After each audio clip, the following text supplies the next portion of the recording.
Slavu Dievam, prieks jūs visus redzēt. Šodien mums maz cilvēki ir, jo Ventspilnieki aizbrauc uz Liepāju. Kāds ir apslims. Man ģimene ir. Slavu Dievam. Cik brīnišķīgs tā kunga vārds, ja? Cik spēcīgs viņš ir. Vienkārši fantastiski. Šodien mums arī ir īstenībā ļoti spēcīgs Dieva vārds šodien ir. Es nezinu, vai var salīdzināt tā. Tas bija tāds spēcīgais vārds, un tas tāds vidēji spēcīgs, un tas tāds vājais vārds. Es nezinu, vai tā Dieva vārdu var salīdzināt. Bet varbūt tāds pielietojuma nozīmes ziņā tāds ļoti iespaidīgs vārds ir, un es uzrakstīju. Es jūs varu brīdināt, reizes uzrakstīju garāko svētdienu savā mūžā. Man parasti uz 2 lapām, šoreiz man ir uz 3,5. Tā kā uzņemam laiku, jābeidz.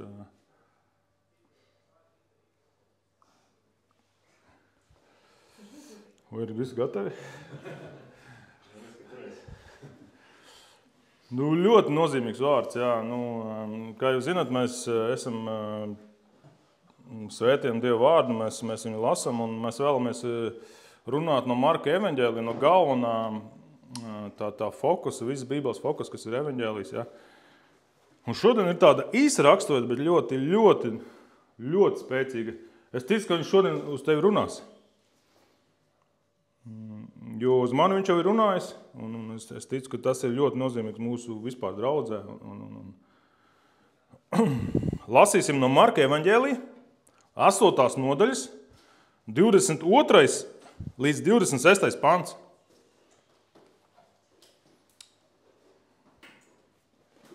Un viņi nāk uz Betsaidu, un tie viņam pieved kādu neredzīgu, un viņam lūdz, lai viņš to aizskartu. Un viņš neredzīgo pie rokas ņēmis, to izved ārā no ciema un spļāva viņa acīs, uzlika tam rokas un tam jautāja, vai tu ko redzi? Un acis pacēlis, tas sacīja, es redzu cilvēkus, kokiem līdzīgus staigājumu. Tad viņš atkal uzlika rokas uz viņa acīm, un tas ieraudzīja gaismu, un tapa atkal vesels, un redzēja visu pilnīgi skaidri. Un viņš to sūtīja mājās sacīdams, neej ciemā.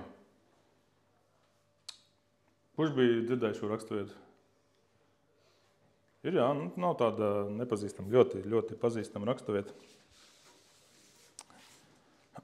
Jēzus kalpo.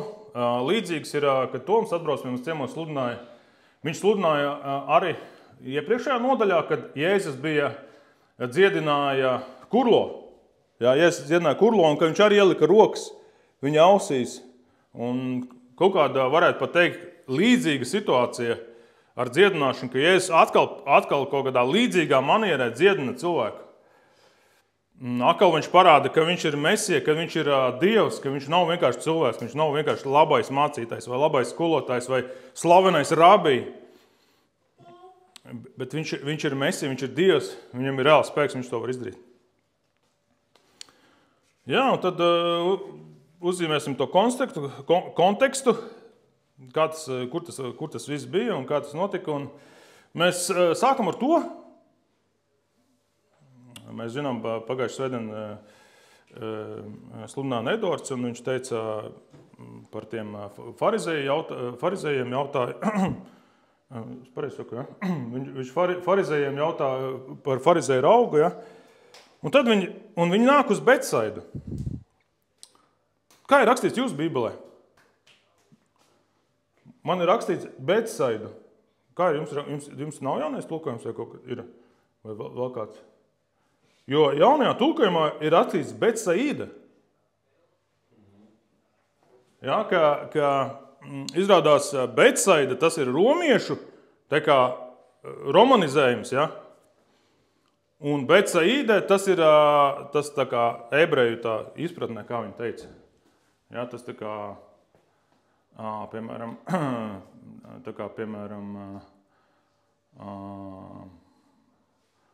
Priekš mums Viļņa, priekš mums ir pilsēta Viļņa, mums ir Viļņa, ja? Bet lietuviešiem viņi nav Viļņa, viņiem ir Vilnus, ja? Nu, viņi savādāk, ja? Nu, kā, mēs tā kā pārveidojam pa savam tās pilsētas. Arī šeit redzam, tāpēc, piemēram, jūs atšķirsiet Bībeli un piemēram, jūs lasīsiet, mums ir tagad 3 vai 4 tulkojumi latviešu valodā, tad būs arī citā vietā rakstīts Betsai, tā kā drusku savādāks tās garumzīmes un tāds, kā kurš tulkotājs uzskatīja, vai ielikt to romiešu, vai ielikt to ebreju to valodā to. Un tā nozīme ir diezgan vienkārša. Betsaida nozīmē zvejnieku māja. Citos tulkojumos arī saka tā kā mednieku māja arī. Viņa bija Betsaidas ielajā, tāpat kā mēs kuldīgi esam Ventspils ielajā, viņa bija Betsaidas ielajā. Lielākā daļa Bībeles rakstīts ciemā, bet ir arī latviešu tulkojumi, kur rakstīts pilsētā. Jo izrādās, viņš bija ciemats, kuram tika dotas pilsētas tiesības. Un tas man atgādina nedaudz, kad es aizēju kad mūs uzaicinu pie Ukraiņu kristiešiem ciemos šeit, kur aptiek ir. Viņi sanāk svētdienās 4 tur. Un es viņiem prasu, nu kurienes tu esi? Es saku, es esmu no ciema, no pilsētas tipa ciemata. Es saku, pilsētas tipa ciemata, tā kā tāda lielāka ciemata. Es saku, jā, forši, cik tad ir cilvēki tavā ciemā? Es saku, 20 000. Es saku, normāls tāds pilsētas ciemats tāds. Es saku, mūsu pilsētā 2 reizes mazāk ir. Un kaut kas līdzīgs bija Betsaidā. Cita viņu sauc tā kā par ciematu, citi saka par pilsētu, un abi divi viņi tā kā norāda uz vienu to pašu. Interesanti, ka ir arī arheologi atraduši šajā ielajā, viņi ir izrakumus izdarījuši. Diemžēl šī pilsēta ciemats pārstāja tā kā, savu to dzīvi, un viņš kaut kā 1500–1800 gadus atpakaļ, un tur ir tikai palikuši drupas. Un tad tur ir 3 drupas, 3 tādu ciematu drupas, un tad viņi īsti nezina, kuras viena no tām ir tā īstā. Un tad viņi iepriekš bija cita teorija, ka tās ir īstās, un tagad domā, ka vairāk tās citas ir īstās. Bet tajā ielajā viņas ir. Un interesanti, ka šam ciemam ir mājvieta, mēs lasām Jāņa evaņģēlijā 1. nodaļā 43. pantā. 2. dienā Jēzus gribēja doties uz Galileju. Viņš atrada Filipu un viņam saka, seko man. Bet Filips bija no Betsaides, Andreja un Pētera pilsētas. Tad mēs redzam, ka tas ir Andreja un Pētera pilsētas, viena no apustuļu, viena no mācekļu pilsētām. Ja, pilsētām, ciematiem. Kā es teikšu pilsētu. Pilsētām. Un mēs zinām, ka Marka evaņģēlijs uzrakstīs no Pētera skatu punkta, ja? Ka Marks pierakstīja to, ko Pēters ir piedzīvojis. Un mēs ieraugam, ka šis stāsts, ko mēs izlasījām, ir unikāls. Viņš nav paralēli, kā pierasts pie citiem stāstiem, paralēli citos evaņģēlijos. Viņš ir specifiks tikai Marka evaņģēlijā. Mēs ieraugam šo specificitāti, ka šī Betsaida, Pētera pilsēta, tātad Pēterim tuvas, viss, kas notiek, piemēram, es nezinu, kā jums ir, man arī tas, kas notiek Kuldīgā, ir tuvs, tā kā tuvs tur, es citreiz, es nezinu, zināt, ir tāda, varbūt Rudolf zina, ir seno laiku tāda tradīcija lasīt avīzes. Mums ir Kurzemes, kāds sauc, Kurzemes vārds, ja, avīzīt. Kurzemnieks, jā. Un es vienmēr viņu pašķirstu, ne jau tāpēc, ka man patīk lasīt avīzes, bet vienkārši, kas notiek manā pilsētā? Šito es pazīstu. Cik briketes maksā? Kas tur to pārdod? Tā ir mana pilsēta. Un tāpatās Pēteris, tā kā, Betsaida, tā ir viņa pilsēta.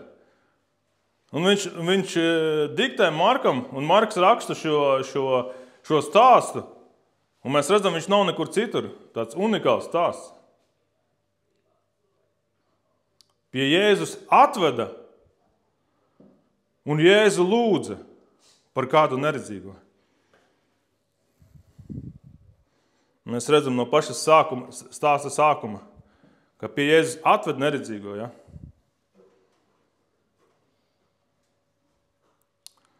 Tad tāds grūts jautājums ir, vai tu esi kādu atvedis pie Jēzus?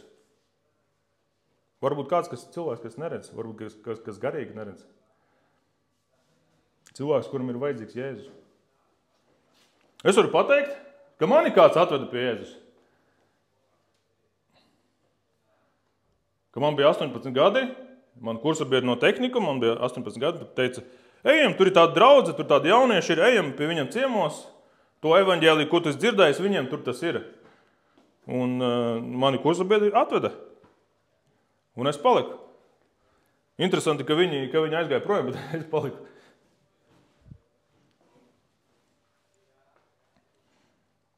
Un šeit mēs neredzam tā neredzīgā cilvēka, aklā cilvēka ticību. Mēs redzam kaut ko unikālu, ka pie viņa atved cilvēku, kas nevar pats atnākt. Viņu atved pie Jēzus. Mēs ticam, ka Jēzus ir glābējs. Mēs ticam, ka viņš ir Dievs, ka viņš ir gaisma, viņš ir patiesība.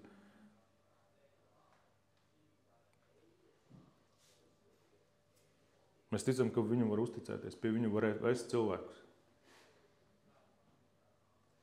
Es zinu, ka mums ir grūti uzticēties cilvēkiem, un pilnībā mēs maskuram var uzticēties, un pilnīgi paļāvību uz cilvēkiem mums nevajadzētu būt. Bet uz vienu, ko mēs pilnīgi varam paļauties, tas ir uz Dievu, uz Jēzu. Pie viņa var vest cilvēkus. Un ko Jēzus dara? Viņš paņem neredzīgo pie rokas, viņš ir tālākas pats. Paldies, ka viņu atvedāt pie manis, ja? Paldies, ka jūs atvedāt kādu pie Jēzus. Jēzus saka, tālāk es pats. Viņš paņem viņu pie rokas un izved ārā no tā ciema. Izmet viņu ārā. Pirms tam mēs redzam, ka Jēzus kalpo publiski. Daudz cilvēks pie viņu, un viņš dziedina gan aklos. Starp citu, ja mēs gribam studēt, piemēram, kad Dievs dziedinās aklo cilvēku, mēs varam atrast, es nezinu, tur. Es studējot atradu vismaz 3-4 vietas, slavenas vietas. Jā, mēs, te varētu kādu sludināšanas sēriju kādām 5 reizēm, kā Dievs dziedina aklos, ka atver acis, tas simbolisms viss. Vienkārši fantastisks. Es ceru jau, ka Dievs jau kaut ko sāk uz jums runāt, un uz manis jau reāli es jūtu, ka jā, šis ir tas vārds, kas kaut ko izmaina sirdī, ja? kas burtiski atver acis. Un mēs zinām, ka tās slimības, zinām, ka aklums, tās ir grēka sekas. Ja? Tas ir no tā, ka tas ir viss cēlies dēļ tā, ka mēs atkritām no Dieva. Un vienīgais, kas var palīdzēt, atbrīvot no grēka sekām, ir Jēzus. Nav cita palīga. Nav cita palīga. Tikai Jēzus var.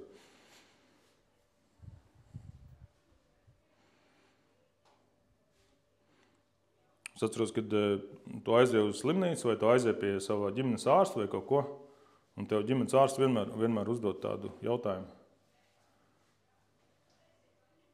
Kāda ir jūsu ģimenes slimības vēsture? Ģimenes ārsts jau zina, ka ir ģimenes slimības vēsture. Mēs zinām, ka jau grēks ir 1000 gadu mūsu pasaulē.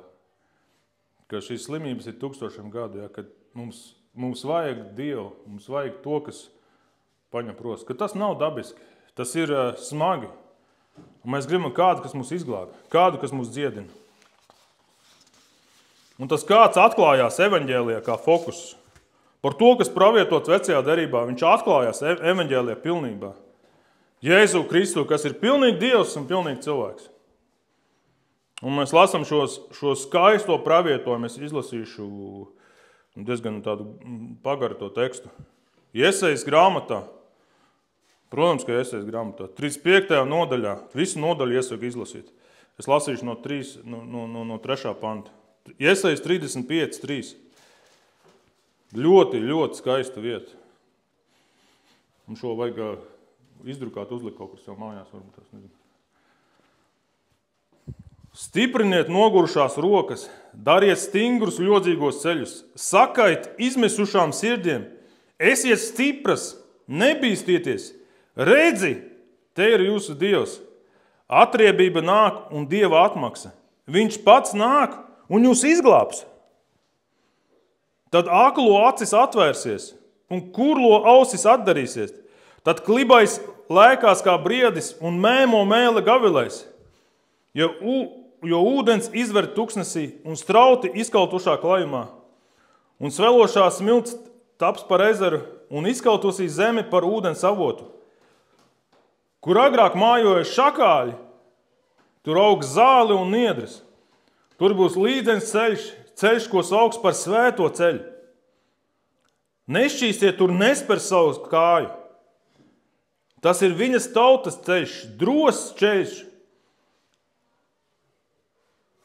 Pat neprašas nevar tanī apmaldīties. Tur nebūs lauvu un plēsīga zvēra, bet atsvabinātie pa to staigās. Tā kunga atsvabinātie pa to atgriezīsies mājās un ar gavilēm pārnāks Ciānā. Mūžīgs prieks staros pār viņu galviem. Prieks un līksmība pildīs viņu sirdis. Skumjas un bēdas aizies tiem seceni. Aleluja! Raksti ir piepildījušies. Jēzus ir atnācis. Viņš atdara acis aklajiem. Mēs lasām evaņģēlijas. Viņš atdara kurlajiem. Viņš dziedina cilvēkus. Viņam ir šis spēks. Viņš ir īstens glābējs. Viņš ir īstens mesija. Viņš ir īstens Dievs. Viņš ir patiesība, viņš ir gaisma. Un tad ir šī vieta ir tāda unikāla, interesanta. Šeit mēs ieraugam vienīgā vietā Bībelē, kur Dievs dziedina pakāpeniski. Tā kā divos posmos.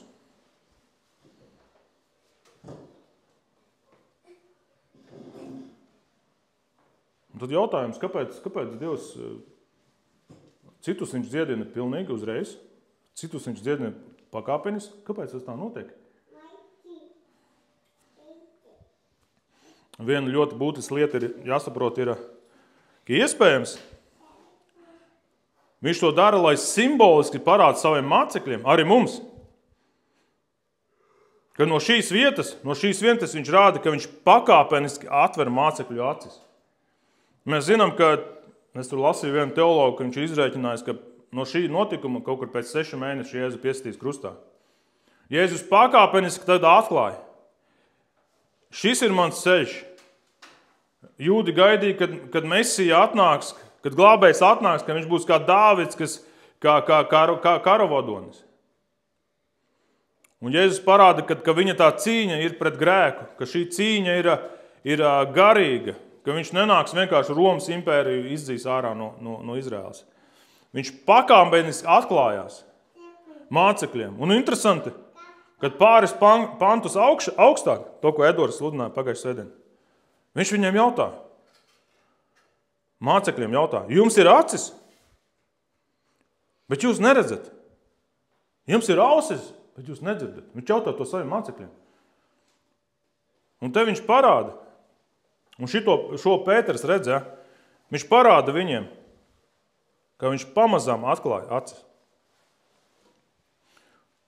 Iespējams, ka Jēzus arī parāda, ka viņš ir labais ārsts, ka viņš grib vest šo aklo vīru saudzīgi, maigi, un tā kā viņš grib.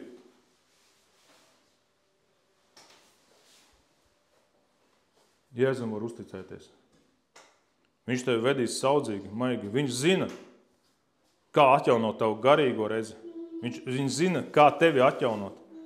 Viņam var uzticēties. Cik bieži negribas uzticēties Dievam, gribas uzticēties cilvēkiem, vēl kādām lietām. Bet viņš zina, kā tevi vest. Un viņš to izdara privāti. Viņš izdarās privāti. Un tad Jēzus runā ar aklo vīru. Jēzus runā ar aklo vīru. Un viņš viņam jautā, vai tu ko redzi? Mēs lasījām, ja? Viņš viņu izved ārā no ciema, spļāva viņa acīs, uzlika tam rokas un jautāja, vai tu ko redzi? Dievs jau visu zina, viņš zina, ko viņš redz, ko viņš neredz. Kāpēc viņš to jautā? Kāpēc viņš to jautā? Viņš varbūt jautā šodien tev šodien. Vai tu redzi patiesību, vai tu redzi gaismu? Vai tu tam, kam tu seko? Pārbaudi, ko tu redzi? Vai tu seko kaut kam, vai es sekoju kaut kam, tam, ko es neredzu? Viņš viņam prasa, ko tu redzi? Tas ļoti interesants tāds jautājums. Un viņš saka, viņš paceļ acis augšā. Es nezinu, tur nav aprakstīts tā, bet es saprotu, ka viņš bija tā. Un ka Jēzus uzlika viņam acis tā. Un tad viņš pacēla augšā. Viņš saka, es redzu cilvēkus kā kokus staigāju. Es redzu cilvēkus kā kokus tādēļ. Es nezinu, vai es esmu ievērojuši, man ir brilles, ja? Vairākiem mums ir brilles. Man ir redza -3,5, -4 kaut kur tā. Diezgan švaka. Mēs aizbraucām uz Jūrkalnu peldēties, un es izēju ārā, man nav briļļu. Un es redzu cilvēkus kā kokus staigāju. Un es eju tur pie vienas sievietes klāt, domāju, ka man sieva tālvā. Ārvādi! Es sapratu, ka es kaut kur esmu mežos aizgājis. Es sapratu, ka es kaut kur neceļosies, ka man jāiet tur. Un tāpat arī viņš redz. Viņš redz nepilnīgi. Viņš redz nepilnīgi.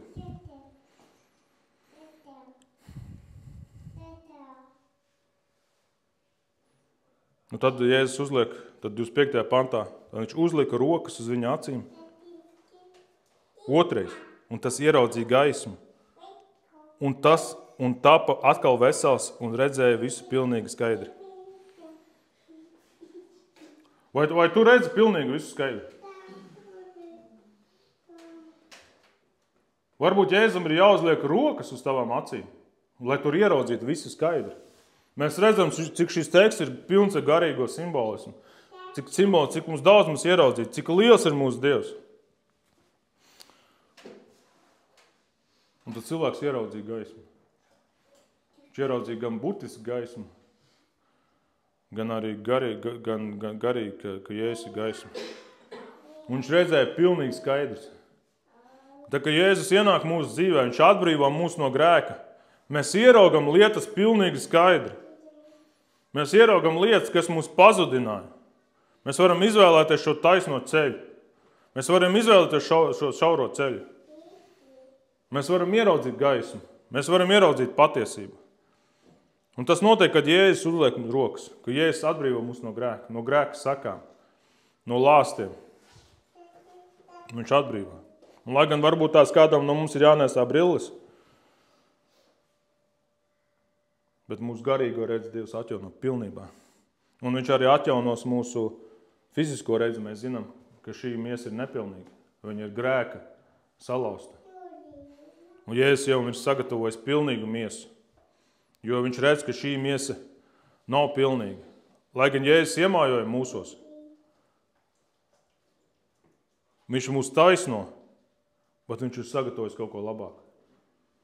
Mēs zinām, ka mēs lasījām tikko, ja, ka nebūs skumju, nebūs sāpju, nebūs slimība.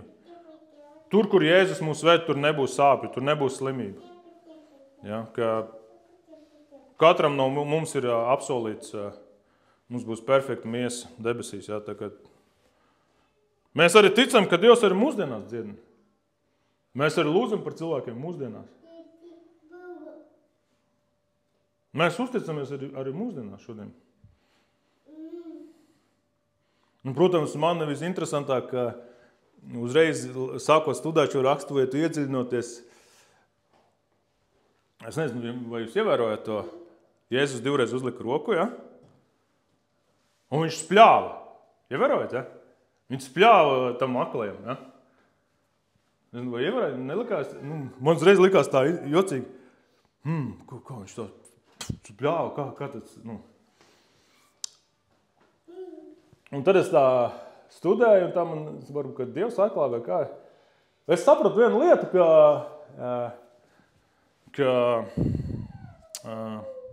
es nezinu, varbūt tās, es, kad biju maziņš puika, jā, man mamma iemācīja pirmo ielas bausli, man mamma iemācīja. Tev nebūs publiski spļaut. Es nezinu, tev iemācīja mamma pirmo bausli uz ielas. Tev nebūs publiski spļaut. Jums mācīja tā vai nē? Vai? Ne tik tieši. Nē? Princips bija. Jā. Mēs nespļaujam publiski. Tur kaut kāda dzērājas, spļaudās vēl kaut kas.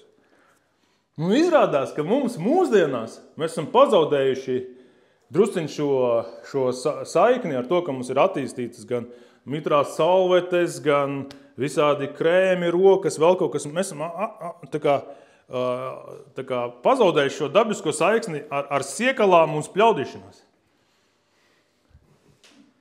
Jēzus bija kulturāli audzināts. Es domāju, Marija viņam teica, ka tev nebūs ielas šo bausli iemācīt, tas latviešu bauslis.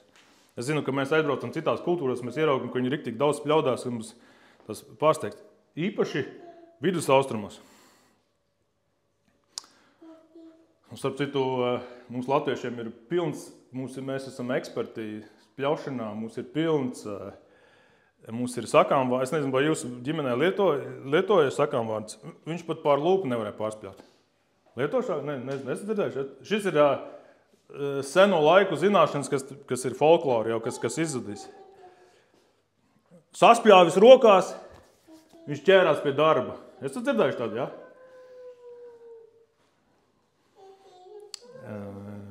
Es atceros, jūs varbūt uzskaties, man izskatās ļoti jauns, jā, bet es atceros vēl laiks, kad es laukos strādāju, man nebija cimda, man nebija saspļaut rokās un ņemt to dakšu un visu. Tas ir reāli. Tāpēc, lai stingrāk būtu tā, stingrāk pieturētos, lai neslīdētu rokas vēl kaut kas. Zini, ka tev ir smilts vēl kaut kas.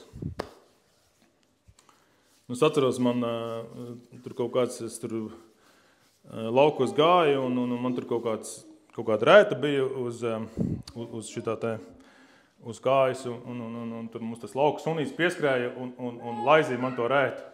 Un man tur kaut kāds vecais cilvēks teica, jā, lai sunīts tev nolaist to rētu, lai tās siekalas viņas dziedina. Ka mums,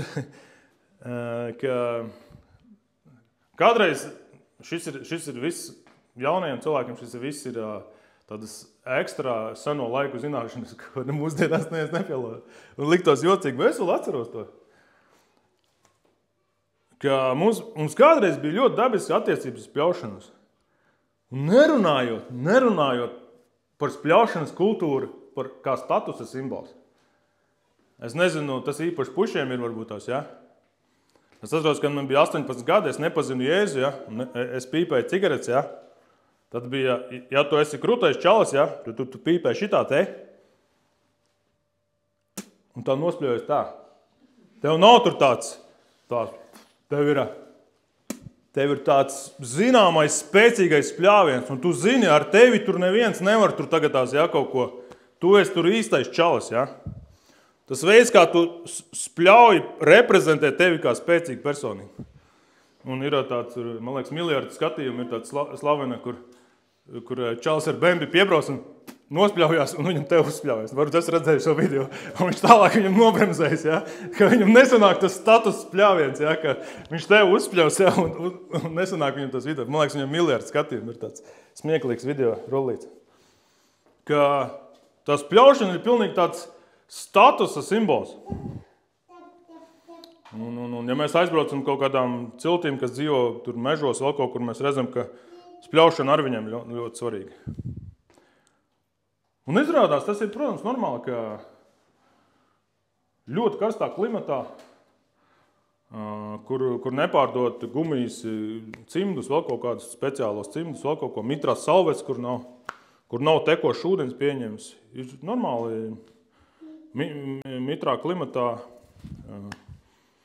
Mēs zinām, arī visās komēdijās rāda, kad noslēgsim līgumu, ja?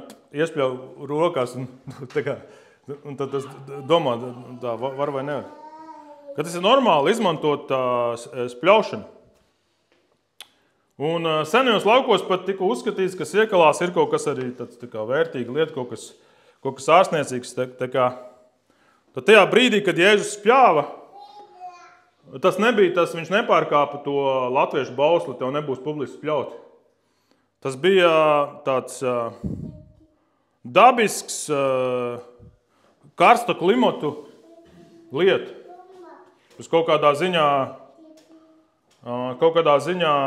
kas mums Latvijā dabiski ir kaut kāds status simbols, vēl kaut kas. Tas bija dabiski, tas bija, mēs redzam, ka netiek pievērst uzmanība, ka tas ir kaut kāds dziedinošais spļāviens vai kaut kas. Tas ir tāds vienkārši dabiski uzvedība cilvēkiem vidus austrumos. Tas ir normāli, tas nav nekas tāds jocīgs, un viņi neko nepārkāpa, un tas nebija kaut kāds speciālais spļāviens vēl kaut kos, jo mēs redzam arī, kad Toms sludināja šeit, viņš runāja par, kad Dievs ielika pirkstus kurlajam ausīs.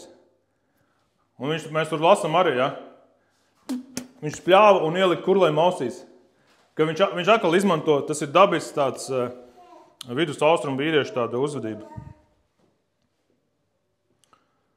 Un viņš dziedina to aklo.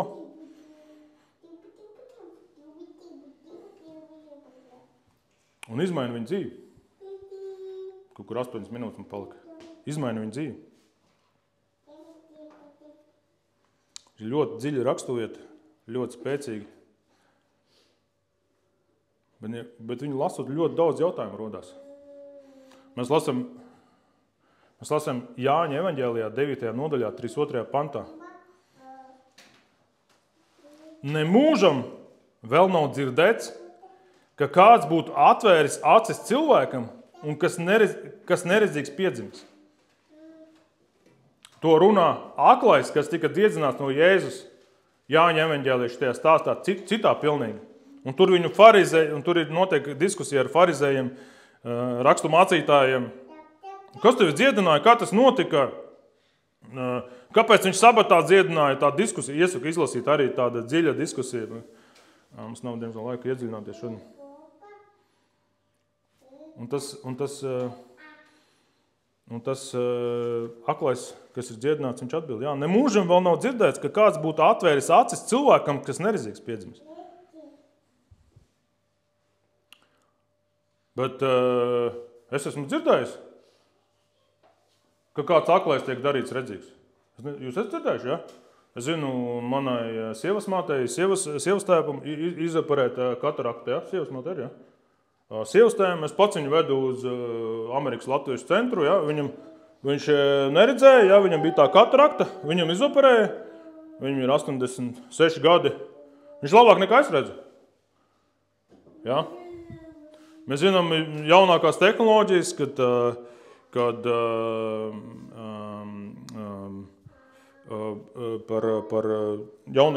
ja mēs slikti dzirdam, mums ir dzirdes aparātiņi, ko mēs varam ielikt, ja? Ja mēs esam klibi, var iztaisnot kāju, uzlikt, ja? Sakarā ar to mēs redzam arī, diemžēl arī daļa tā kara Ukrainā, mēs redzam, ka tās cilvēku protēzes, kas tiek taisīts, kaulam ir izdomāts, ka var ielikt titānu tādu trubiņu un uzmākt roku pilnīgi virsū, un protēzes tev strādā, kustās tā kā filmā tāda Iron Man, pilnīgi, tik labas tehnoloģijas ir. Un mēs šeit ieraugam, ka Jēzus pasaka kaut ko būtiskā, viņš ne tikai pasaka, ka viņš var dziedināt. Jēzus pasaka, ka Jēzus dziedina nedziedināmas slimības. Un ik pa laikam mēs redzam rādio, mēdījos, mēs redzam, ka mēs uzvaram cīņā ar slimībām. Mēs uzvaram, un cilvēki dzīvos tur līdz 150 gadiem, un mēs uzvarēsim, un mēs uzvarēsim to, mēs uzvaram šito. Un tad nesen bija, es nezinu, vai es ievērētu, bija pandēmija, un tad atklājām, ka mēs zaudējām, ka mēs tur esam zaudējuši, un kaut kāds viens sikspārnis nejauši tirgū kaut ko tur nepareizi izdarīja, vai kaut kas, un pēkšņi viss pasaulē aizvērās ciet. Un es gribēju uzzināt, cik cilvēku pasaulē ir pilnīgi veseli. Es googlēju, skatījos, un tā zinātnieki domā no 3 līdz 5%. Tad viens no 20 cilvēkiem kaut ko. Tad, ja mēs te nesam 20, viens no mums ir pilnīgi vesels. Neviena slimība, neviena alerģija, neviens vīrus. Ja tu tas esi, tad atnāc pie manis, es gribu nofoķēties ar tevi. Tu esi slavens cilvēks, tu esi viens no 20. Pirmos vīrusus atklāja 1901. gadā. 120 gadu atpakaļ tikai. Un ja mēs paskatāmies to līkni, kopš tā laika 219 kaitīgi vīrusi atklāti. Tas vienkārši vēlās iznīcināt mūsu sistēmu. Ja mēs redzam, tās grēka sekas ir tik lielas, mūsu tā pasaule ir tik daudz sabojāta. Un tagad vidēji ar to tehnoloģiju, kas mums ir tagad, mēs atklājam 3 jaunus vīrusus. Ja. Tad mēs ne tikai nevinējam kaut kādā cīņā pret slimībām, cīņā pret kaut kādām neārstējumiem slimībām. Mums katru gadu 3 jauni vīrusi kaut kādā atnāk, kuram nezinām, ko viņi darīt. Un, diemžēl, tās nedziedināmās slimības paliek vairāk, nevis mazāk. Un tas nevis ir tāpēc, ka mums tehnoloģija sliktāk vēl kaut kas, bet tāpēc, ka grēka sekas ir tik milzīgas, ka vienīgais ārsts, vienīgais glābējs ir Jēzus Kristus, kas var izglābt. Viņš vienīgais var palīdzēt. Ka es iesaku lietot medicīnu, neko sliktu nesasakot ar daktariem, forša profesija. Ja tu vari izturēt, uz vienu daktaru vietu ir 28 cilvēku konkursā augstskolā. Ja tu vari izturēt šo konkursu un kļūt par daktaru, tas ir viena no iespaidīgākajām lietām, kas var būt, ka tu vari palīdzēt cilvēkiem. Bet mēs redzam, ka šī palīdzība ir nepilnīga. Kad pilnībā var palīdzēt tikai Jēzus Kristus. Pilnībā glābt no grēka seksa var tikai Jēzus Kristus. Un tad mēs ieraugam tādu vēl vienu lietu, ka Jēzus atdara acis saviem mācekļiem. Vai tu esi Jēzus māceklis?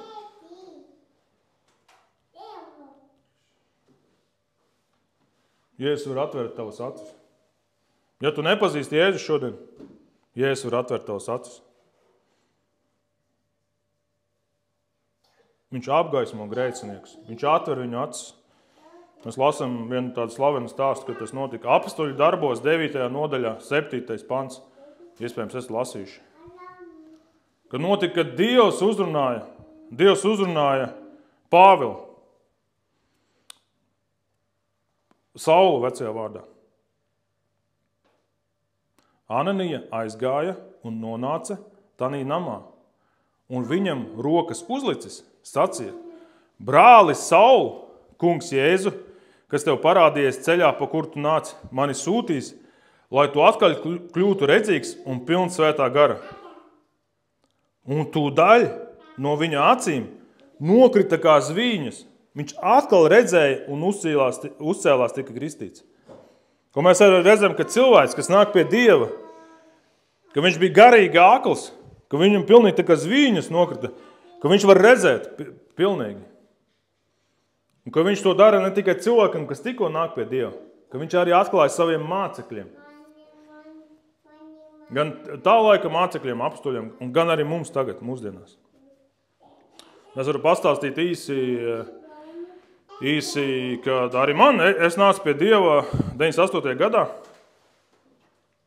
un es ieraudzīju, kas ir Dievs, un mēs zinām, Romiešiem 12.2 rakstīts.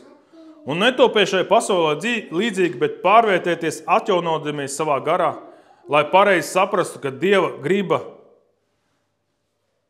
kas ir Dieva griba? To, kas ir labs, tīkams un pilnīgs. Un es zināju, ka Dievs ir labs, tīkams un pilnīgs. No viņa nenāk neviena slikta lieta. Es zināju, ka viņam var paļauties. Viņš ir mans dziedinātājs. Un tā es dzīvoju.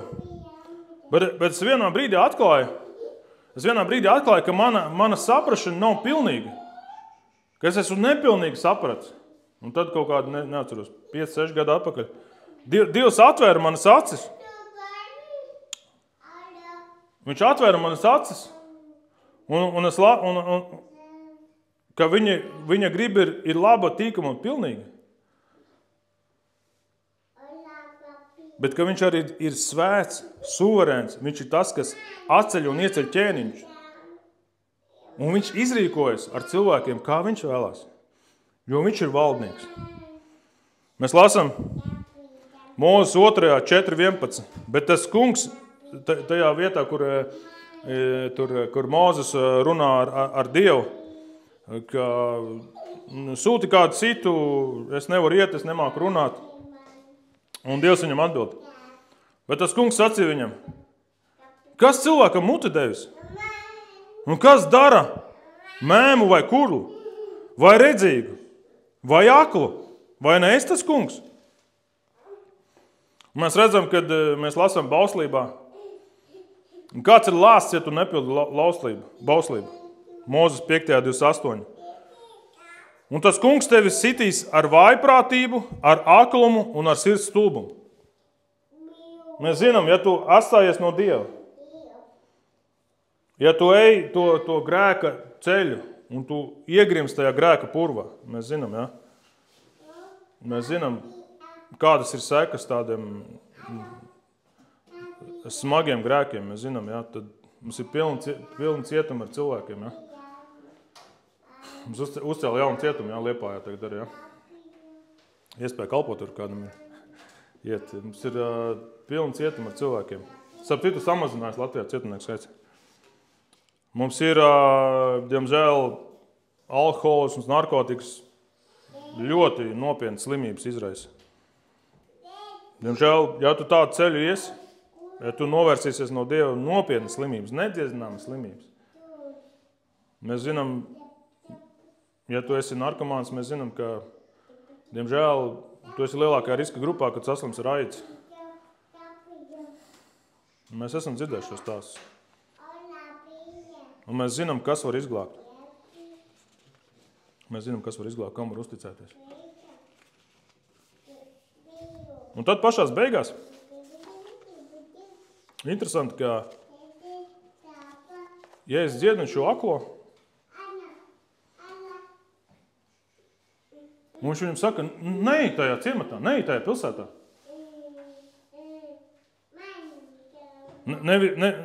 Nevis, ka ej, bet neej. Un mēs lasām Mateja evaņģēlijā 11. nodaļā 21. pantā šo brīdinājumu. Vai tev Horacīna, vai tev Betsaida, jo, kad Tīrā vai Sidonā būtu tādi brīnumi notikuši, kas pie jums notika, tad tie jau sen būtu grēkus nožēlojuši maisos un pelnos. Viņš tos, tad 26. pantā rakstīts par to aklo, ko viņš dziedināja, viņš saka, neej ciemā. Jo mēs redzam, Betsaidā bija notikuši daudzi brīnumi. Mēs zinām, ka netālu no Betsaidas, kad viņš gāja pāri jūrai, ja, ir minēts tas vārds Betsaida. Mēs zinām, kad ir pāēdināti pirmie 5000 cilvēki. Tas bija netālu no Betsaidas. Lielas lietas ir notikušas Betsaidā. Bet cilvēki tāpat nonicināja to, ko Dievs darīja. Nonicināja. Gan rakstu mācītāji nonicināja Dievu darbu. Un tas ir kārdinājums iekrist jebkuram māceklim, jebkuram kristietim, jebkuram sekotājiem. Mēs zinām, ebreju tauta no bērnības mācīja. Dievs jāklausa, bauslība, ebreju lūkšanas, ja, toru regulāri mācīja un lasīja priekšā. Bet viņi nonicināja Jēzu. Viņi nonicināja Dievu, kad viņi priekšā nostājās Mesiju, viņi nonicināja viņu. Un citreiz mums arī, kā viņa mācekļiem, Jēzus darbojās,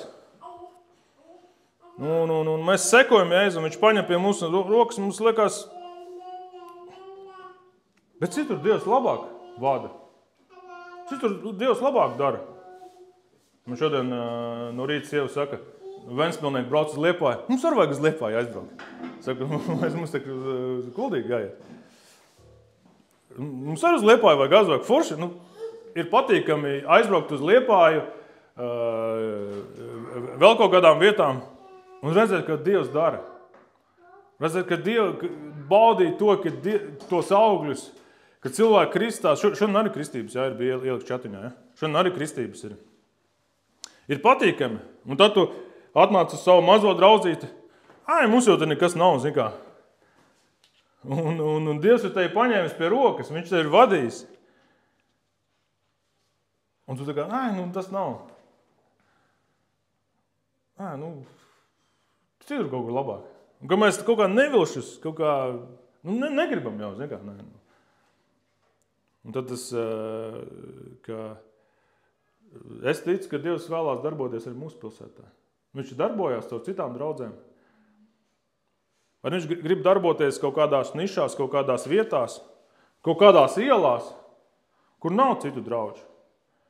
Viņš vēlās uzrunāt vietējos cilvēkus. Un kā viņš uzrunās to? Caur internetu, tur vēl kaut ko. Viņš uzrunās to ar mums, kas esam mēs Kuldīgā. Viņš uzrunās Liepājā cilvēks caur tiem, kas jūs esat Liepājā. Viņš uzrunās to ar mums. Un kad Jēzus tevi paņem pie rokas un ved, ko tu esi gatavs viņam sekot? Vai tu esi gatavs noticēt, ka Dievs tevi ved, ka Dievs tevi aicina, ka Dievs tevi izvedīs un kad viņš uzrunās cilvēkus? Un es gribu nobeigt ar tādu brīnišķīgu stāstu.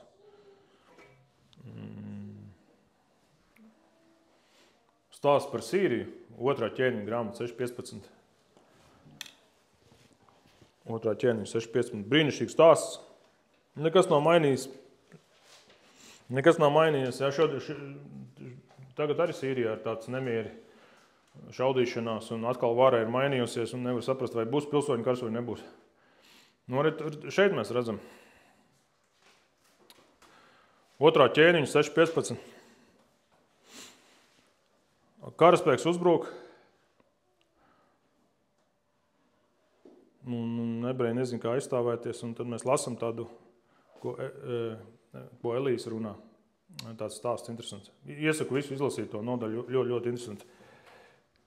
Kad Dieva vīra kalpotājs cēlās agri no rīta un izgāja ārā no mājas, redzi, tad karaspēks ar zirgiem un ratiem bija jau pilsētu ielencis, un viņa puisis tam sacīja: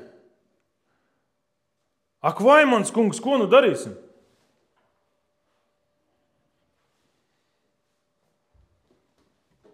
Karaspēks bija ielencis. Tas ķēniņš bija uzzinājis, ka tas, kas Izrēlā palīdz, ir tas pravietis, kas pasaka, kas jādara. Viņš gribēja šo pravieti iznīcināt, sagūstīt. Un kalps saka, tā pravieša kalps, Elijas, viņš saka, ko mēs darīsim? Un Elijas viņš atbildēja, nebīsties, jo tas, kas ir ar mums, ir vairāk nekā to, kas ir pret viņiem. To, kas ir pie viņiem. Un Elīsa lūdza Dievu un sacīja, kungs, lūdzams atver viņa acis, kā viņš var redzēt. Un tas kungs atvēra tā puiša acis, ka tas redzēja, un lūk, kalns bija pilns ugunīgu zirgu un ratu visapkārt ap Elīsu. Viena no iespaidīgākā pravieša Elīs.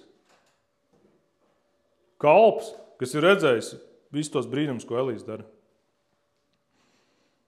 Viņš saka, ar mums ir cauri.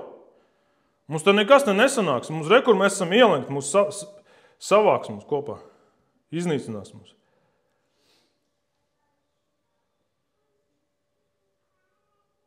Un viņš saka savam māceklim, kungs atver viņa acis, lai viņš redzētu.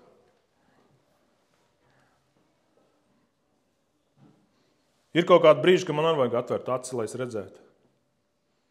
Lai es redzētu skaidrāk rakstos, kaut kādas lietas, ko es neesmu izlabojis, ko es esmu sapratis nepareizi, ko es esmu uzķēris savā entuziasmā. Tā kā viss dara, es arī daru. Un tad es ieraugu Dieva standartu, Dieva vārdu standartu, un es ieraugu, un viņš atver acis. Vai mums būs tā drosme mainīties, vai mums būs tā drosme sekot Jēzum. Un tad Dievs atver acis un ierauga, ka tas ir daudz lielāks, nekā mēs varam redzēt. Tas nav viss par šo fizisko pasauli. Ka Dievs īstenībā visas lietas kontrolē. Ka Dievs jau visu ir pārdomājis par mums, par mūsu ģimeni, par mūsu mīļo pilsētu, par mūsu Kurzemi, par mūsu Latviju. Ka viņš jau darbojās, ka viņam ir mācekļi, kurus viņš vada. Viņam ir tie. Tāpēc, ka es aicinu sekot viņam, es aicinu turēties pie viņa. Un es ceru, ka šis vārds bija tā, kā mēs dziedājam, cik brīnišķīgs viņš vārds, cik spēcīgs ir viņa vārds. Un tad iesaku iedziļināties kaut vai šajā pašā stāstā, ko mēs vēl vairāk tur ļoti interesants ir. Ka, lai tā kunga vārds ir tas, kas tevi uzrunā, lai tā kunga vārds ir tas, kas tev dod dzīvību, rosās, dod spēku.